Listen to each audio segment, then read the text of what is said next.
The ceiling fan turns slowly above the bed. Click, click, click. Robert Miller stares at it from beneath the covers. 1:42 a.m. The bedroom is comfortable, not luxurious, not poor. A queen-size bed, matching nightstands, framed photos on the wall from better years. Everything looks fine to anyone standing at the door, but nothing feels fine inside Robert's chest.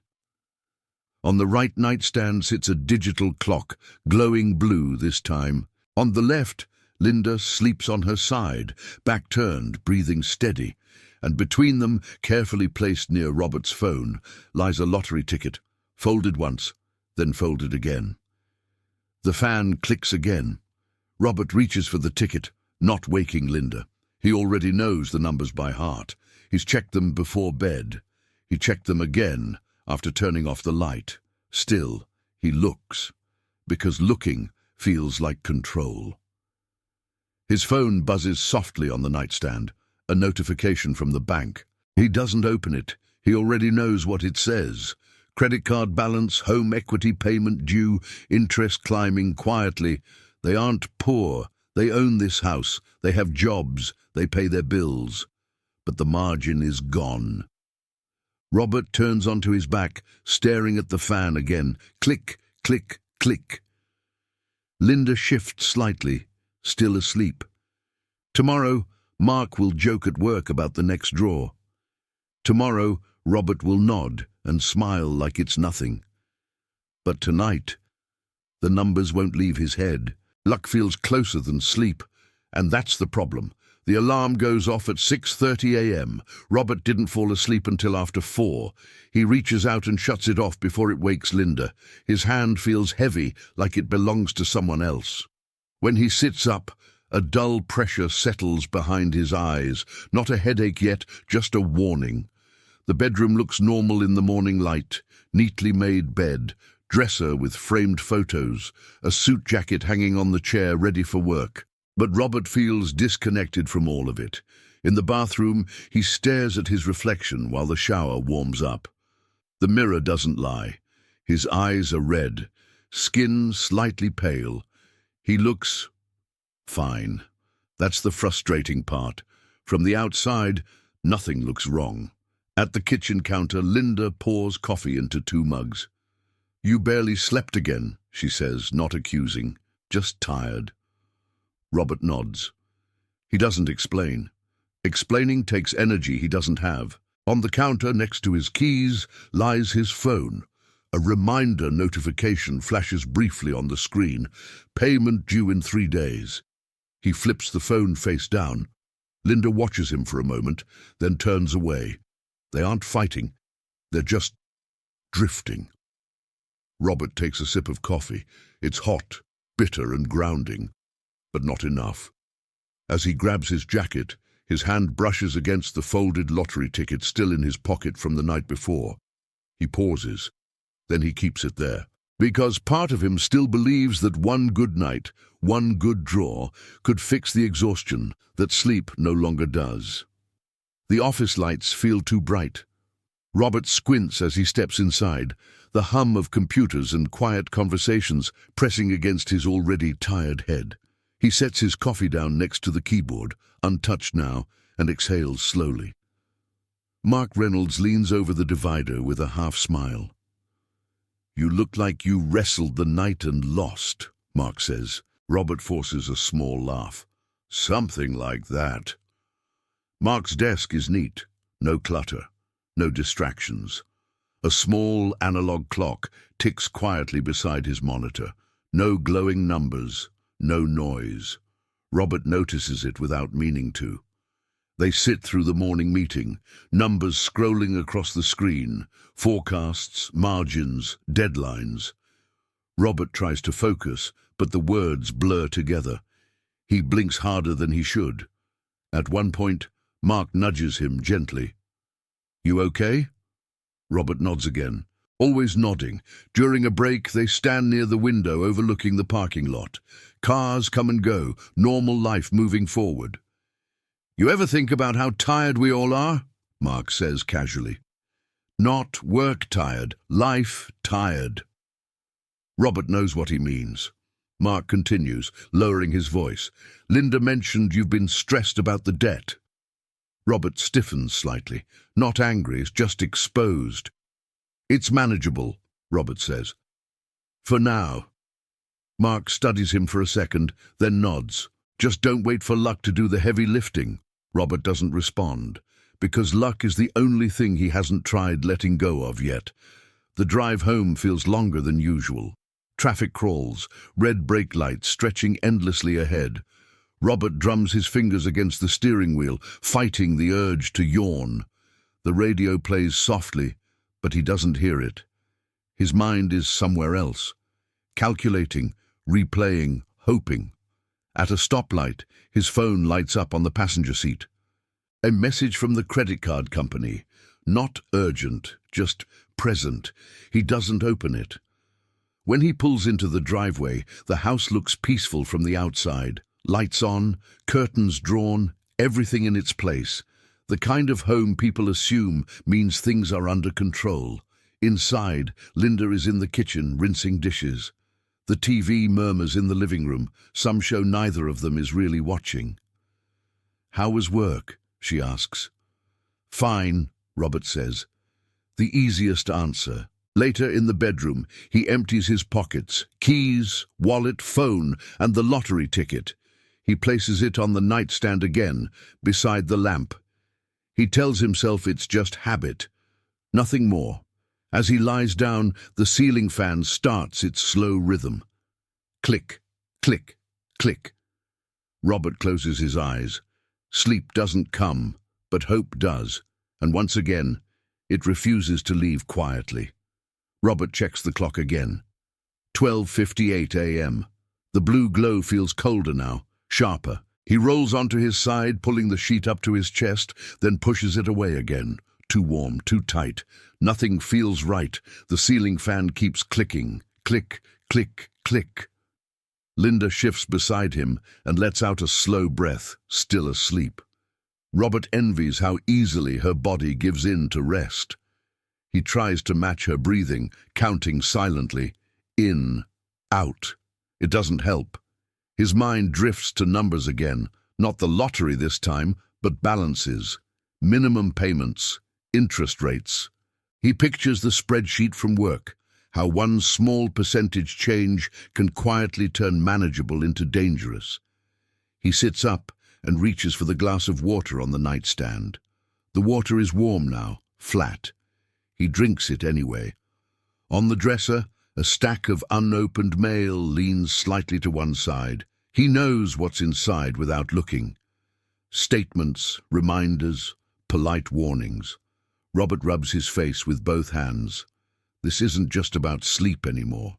It's about how every sleepless night makes the next day harder, how mistakes creep in, how patience wears thin, how confidence slips without making a sound. He lies back down, staring at the fan again. Click, click, click. Tomorrow, he'll be expected to decide things, numbers that matter, choices that cost money, and right now he can't even decide how to rest. The mistake is small. That's what makes it dangerous. Robert is halfway through the afternoon when Mark leans over again, this time without a smile. He points at the screen quietly. Hey, this number here. Robert blinks, refocuses.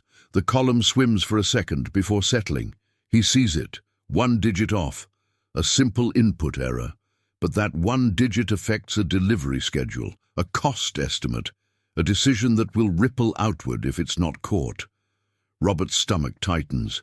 I don't know how I missed that, he says, already correcting it. Mark shrugs, but his eyes stay on Robert a beat longer than necessary. Long night? Robert nods. Again. When Mark walks away, Robert sits back in his chair and exhales slowly. His hands feel slightly unsteady on the armrests. He presses his feet into the floor, grounding himself. This job pays the mortgage. This job keeps the debt manageable. This job is not forgiving of patterns. He glances at the clock on the wall. Still hours to go. By the time he shuts down his computer, his eyes burn and his shoulders ache. As he reaches for his jacket, his fingers brush the inside pocket. The ticket is still there. He hesitates for a second, then leaves it. Because part of him knows something is shifting, and part of him is afraid of what happens if it doesn't. Dinner is quiet, not uncomfortable, just careful. The plates are warm, the food tastes fine. The TV murmurs softly in the background, a familiar show neither of them is really watching. Linda eats slowly, pausing between bites. Robert knows what's coming before she says it. "We got another statement today," Linda says finally. Her voice is calm, but there's an edge underneath it. The interest went up again. Robert nods, eyes still on his plate. "I'll look at it this weekend." She waits, then, "You said that last weekend." That lands heavier than she means it to. "I know," he replies. I've been tired." Linda sets her fork down. "You're always tired." The words hang there. She isn't angry, she's worried, and that somehow hurts more. "We're not in trouble," Robert says quickly. "Not really. We just need a little breathing room." Linda looks at him then, really looks. "We've been needing breathing room for a while now," she says, "and you're barely sleeping. That scares me more than the numbers." Robert opens his mouth to respond, to reassure, to promise. But nothing comes out, because every promise he's been holding on to lately feels like it depends on something outside his control. Later, in bed, Linda turns off the lamp and rolls onto her side. The room goes dark. The ceiling fan starts again. Click, click, click.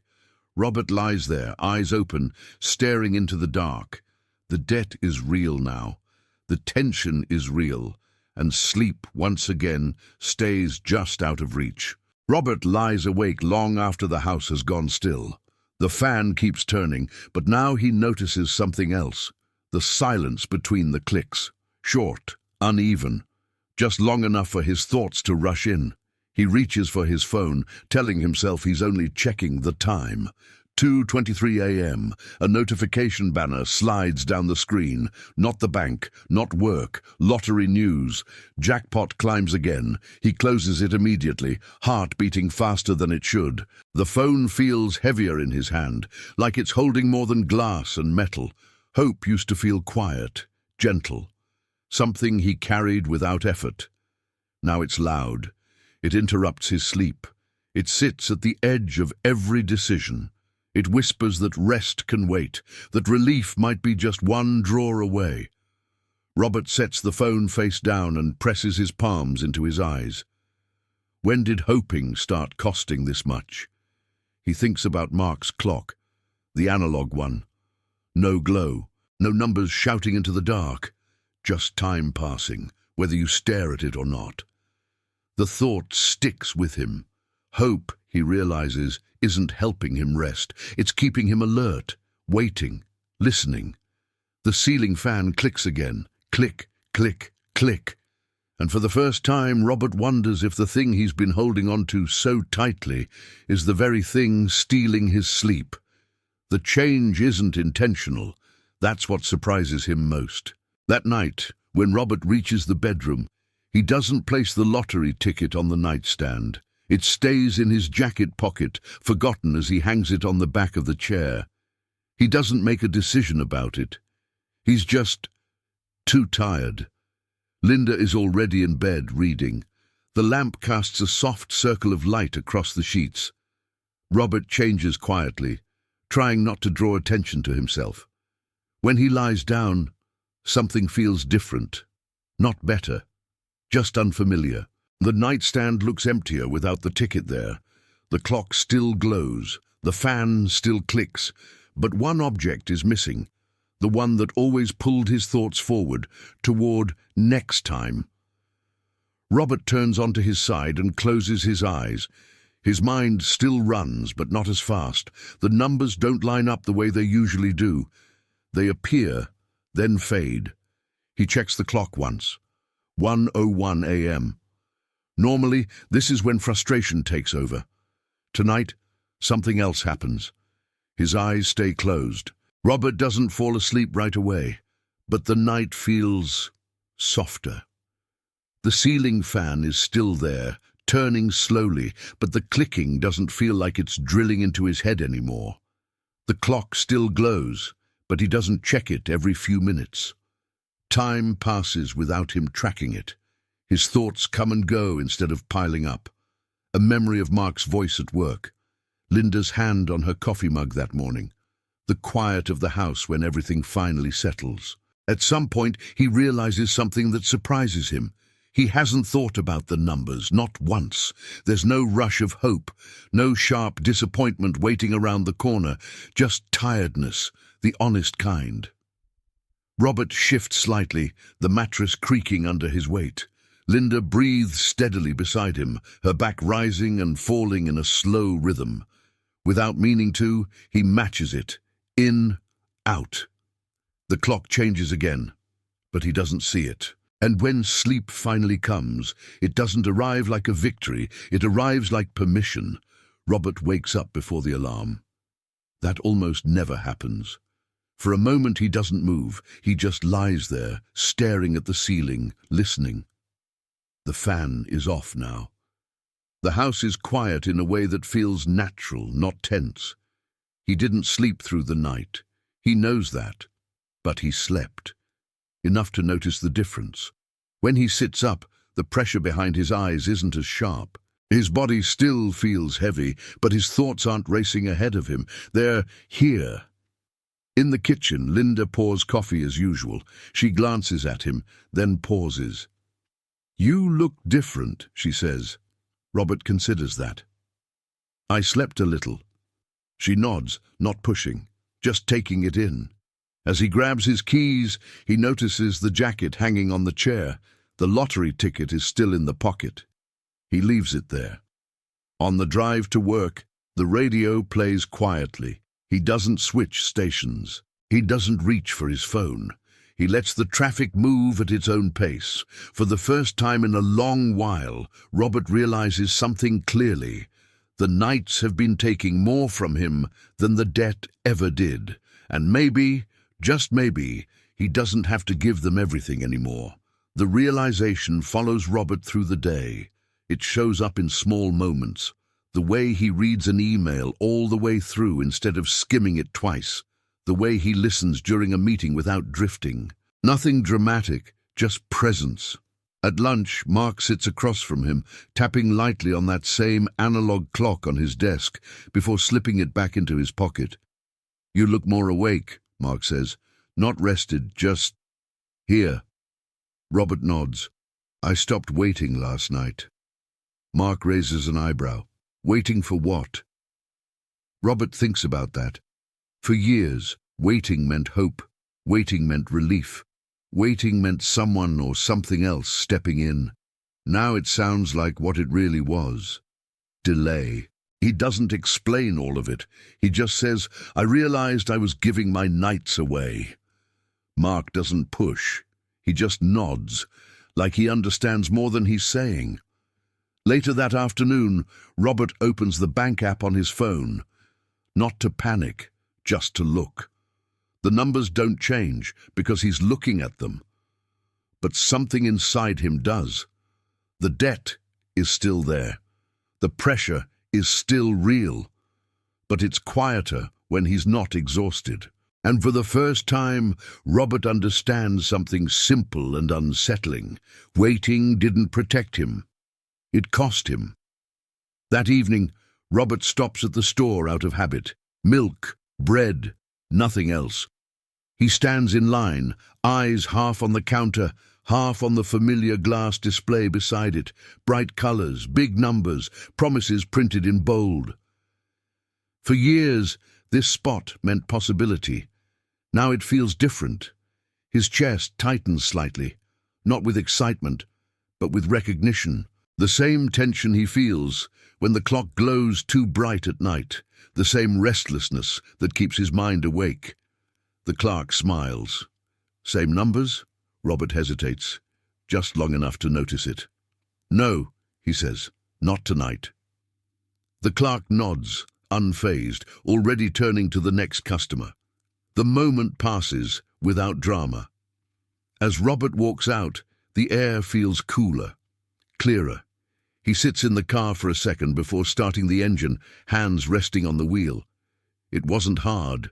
It also wasn't easy. He realizes then that the lottery was never just a game for him. It was a trigger, a small spark that lit up his mind when it should have been slowing down, a promise that followed him into bed and refused to let go. On the drive home, he doesn't feel proud. He feels aware, and awareness he's learning changes things. Linda notices it before Robert does. That night, he doesn't pace the bedroom. He doesn't sit on the edge of the bed staring at the clock. He moves slower, more deliberately, like someone who isn't racing against his own thoughts. She watches him from her side of the bed, pretending to read. "You didn't stop at the store for a ticket," she says casually. Robert pauses, then nods. "Didn't feel like it." Linda closes the book and sets it on the nightstand. She studies him, not suspicious, curious. "You've been different the last couple of days," she says. Quieter. Robert sits down, exhaling. "I think I finally realized how loud everything's been in my head." She doesn't answer right away. Instead, she reaches out and rests her hand on his arm. It's a simple gesture, but it lands heavily. "I don't need you to fix everything overnight," Linda says softly. "I just need you here." Robert swallows. He nods. When the lights go out, the fan stays off. The room is darker than usual, but calmer. He lies back, hands folded on his chest, and lets the silence exist without fighting it. Sleep doesn't come instantly, but it doesn't feel hostile either. On Saturday morning, Robert sits at the dining table with his laptop open. Sunlight filters through the blinds, cutting soft lines across the wood. The house smells like coffee. Linda moves quietly in the kitchen, giving him space without leaving him alone. He opens the bank app. Not quickly, not nervously. He lets the numbers load. The balances are exactly where they were before. Credit cards, the home equity loan. Nothing magically improved because he slept a little better, but the panic doesn't arrive the way it used to. Robert writes the numbers down on a yellow legal pad, one column at a time. No skipping, no rounding to make it feel smaller. Seeing it on paper does something unexpected. It turns the debt from a shadow into an object. Manageable doesn't mean easy, but it means possible. Linda sits across from him and slides another mug of coffee his way. "We can make a plan," she says, not hopeful. "Not defeated, just steady." Robert nods. For the first time, he believes her. That night, when he goes to bed, the legal pad is folded and placed in a drawer, not hidden, just set aside. The night still stretches ahead of him, but it no longer feels endless. The temptation comes quietly. It's Tuesday evening, and Mark stops by Robert's desk near the end of the day. He leans against the divider, lowering his voice like it's a shared secret. "Big draw tonight," he says. "Jackpot's insane." Robert feels it immediately, that familiar tightening in his chest. Not excitement, memory. For years those words would have followed him home, sat with him at dinner, slipped into bed beside him and kept him awake. He nods once. "Yeah, I saw." Mark watches him, waiting. "You playing?" Robert glances at his screen, then at the analog clock on Mark's desk. The steady hands moving forward, not glowing, not demanding attention. "No," Robert says. The word comes out easier than he expects. Mark smiles, not surprised. Probably smart. On the drive home, Robert passes the store. The sign is lit. The parking lot is half full. For a second, his foot eases off the gas. He thinks about the legal pad in the drawer, about Linda's hand on his arm, about the quiet night that followed. He keeps driving. That night, as he gets into bed, he realizes something important. The urge didn't disappear.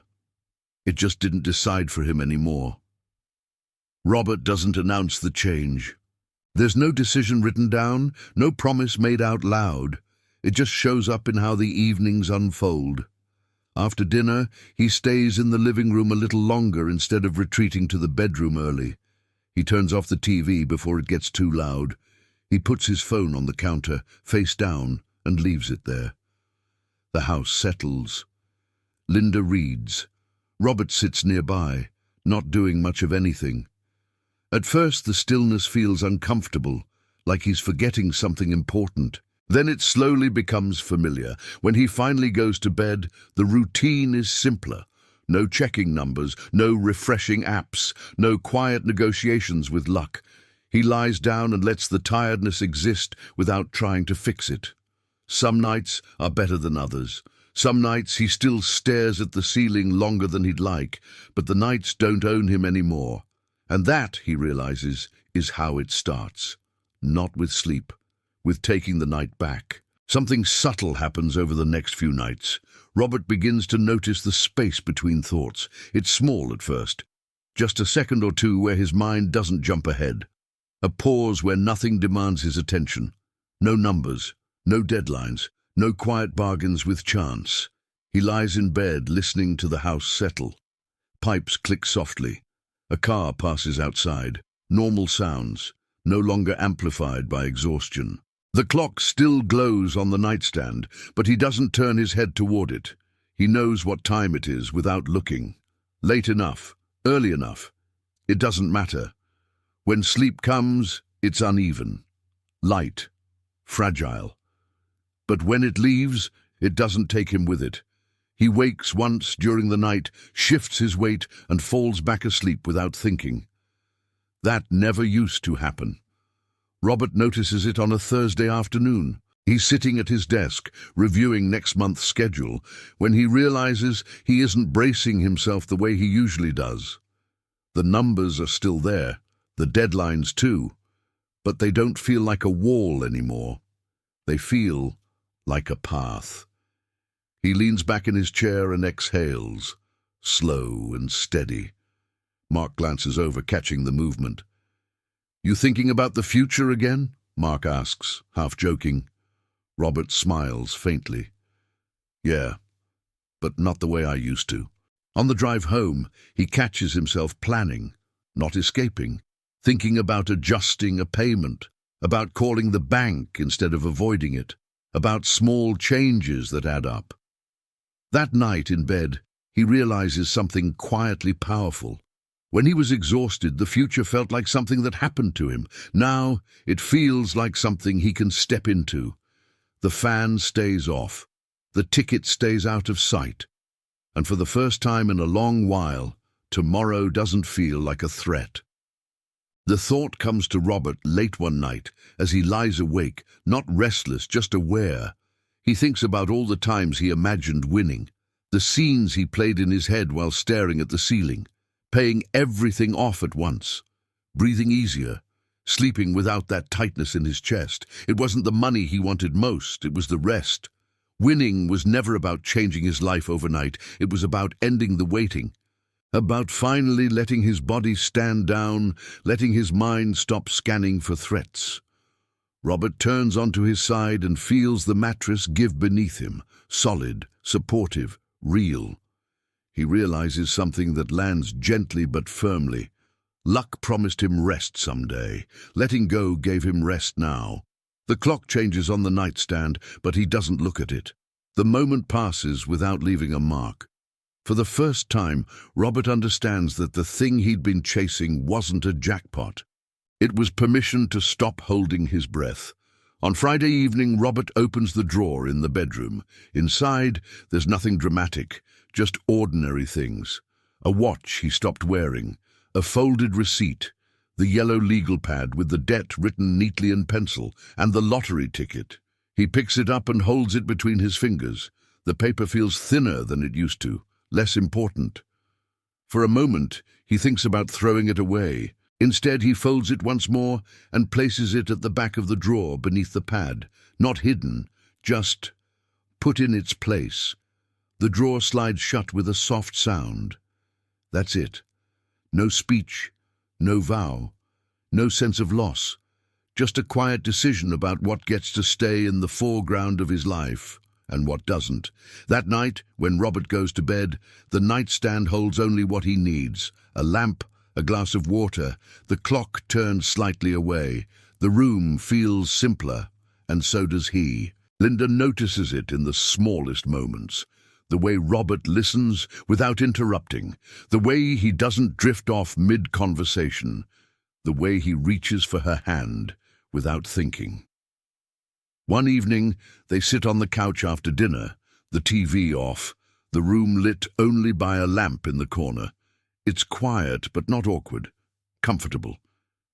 "You've been sleeping better," Linda says, not a question. "A little," Robert replies. "Enough." She nods, leaning her head against his shoulder. "You seem lighter."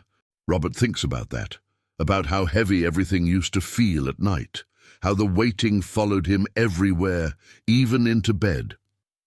"I think I stopped carrying something that wasn't helping," he says.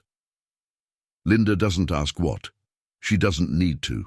They sit there a while longer, saying nothing, just being present, something they hadn't done in a long time. That night, when they go to bed, Linda falls asleep first. Robert watches her for a moment, listening to her breathing, steady and calm. He lies down beside her and closes his eyes. Sleep doesn't feel like something he has to earn anymore. The bad night comes back without warning. Robert wakes up just after midnight, heart beating faster than it should. The room is dark, too quiet. For a moment, the old tension creeps in, that familiar sense that something is unfinished. He lies still, staring into the dark. The clock glows faintly on the nightstand. The fan is off. The house is calm. And yet, sleep doesn't return. This used to be the moment where everything unraveled, where his mind raced ahead, where hope turned loud and restless, where waiting filled every corner of the night. Robert feels it try. The thought flickers. Maybe one more ticket wouldn't hurt. Just a whisper, faint, almost tired. He doesn't fight it. He notices it and lets it pass. He shifts onto his side, focusing on his breathing. The mattress supports him. The pillow stays cool. Linda sleeps beside him, unaware of the quiet battle being won inches away. Minutes pass, then more. Eventually sleep returns, not suddenly, not triumphantly, but gently. When Robert wakes in the morning, he remembers the night clearly. And that's how he knows he's changed, because the night didn't win. Robert notices it on a Sunday morning. The house is quiet, but not empty. Sunlight stretches across the kitchen floor, catching dust in the air. He stands at the counter, coffee mug warm in his hands, not rushing anywhere. For years, mornings felt like recovery, like damage control after another lost night. Today feels different. He isn't bracing himself. He isn't calculating how much energy he has left. He isn't thinking about what might save him later. He's just here. Linda joins him, leaning against the counter. They talk about the week ahead, ordinary things, groceries, appointments, a call they've been meaning to make together. Robert listens fully, and that's when it hits him. He didn't win money. He didn't erase the debt overnight. He didn't fix everything. But he gained something he hadn't had in years. Clarity. The kind that lets you see what actually needs your attention. The kind that turns panic into planning. The kind that gives you your nights back, one imperfect night at a time. Robert takes a sip of coffee and looks out the window. The future isn't loud anymore. It doesn't need to be. That night, Robert stands in the bedroom doorway for a moment before turning off the light. The room looks the same as it always has. The bed, the nightstands, the soft shadows on the wall. Nothing about it suggests a transformation. And yet, everything has changed. He slips into bed beside Linda, careful not to wake her. The house settles around them, familiar and steady. There is no lottery ticket in sight. No glowing screen demanding attention. No promise whispering that relief is just one drawer away. Robert closes his eyes. He doesn't ask the night for anything. He doesn't wait. Sleep comes when it comes, and when it doesn't, he knows he'll still be okay. because the real win was never luck. It was learning how to stop putting his life on hold, and for the first time in years, the night finally lets him rest. A few days later, Robert finds himself alone at home in the afternoon. The house is unusually quiet. Linda is out. No meetings, no deadlines pressing at the moment, just time. He walks past the bedroom and glances at the drawer. For a brief second, the old instinct surfaces. Not strong, not urgent, just familiar. The habit of checking, of making sure the ticket is still there. He stops himself, not forcefully, not dramatically. He simply keeps walking. That's when he realizes something important. The habit isn't gone, but it's weaker, and that means he's stronger. At work, Mark joins him near the coffee machine. "Funny thing," Mark says casually. "I stopped playing a while back. Didn't even mean to, just stopped." Robert looks at him, surprised. "You sleep better?" Robert asks. Mark chuckles. "Yeah, didn't connect the dots until now." They stand there for a moment, the machine humming between them. Two men who once believed relief came from luck, now realizing it came from letting go. Neither of them says it out loud. They don't need to. That night, Robert lies in bed and thinks about hope. Not the loud kind, not the kind printed in bold numbers. A quieter kind. Hope that doesn't keep you awake. Hope that doesn't demand anything from tomorrow. Hope that lets you rest tonight. He turns onto his side and exhales slowly. This kind of hope doesn't promise miracles. It promises balance. The debt doesn't disappear. The numbers are still real. The payments still matter. But Robert notices something subtle when he looks at them now. They don't feel personal anymore. They're not a verdict. They're not a failure. They're just a situation. And situations can be handled, especially by someone who finally sleeps. One last night, Robert wakes briefly before dawn. The room is dark, quiet, safe. He listens for the fan, for the clock, for the old noise in his head. It isn't there. He closes his eyes again without thinking, and as sleep returns, one final truth settles gently in his mind. The winning ticket never arrived, but the life he was postponing finally did.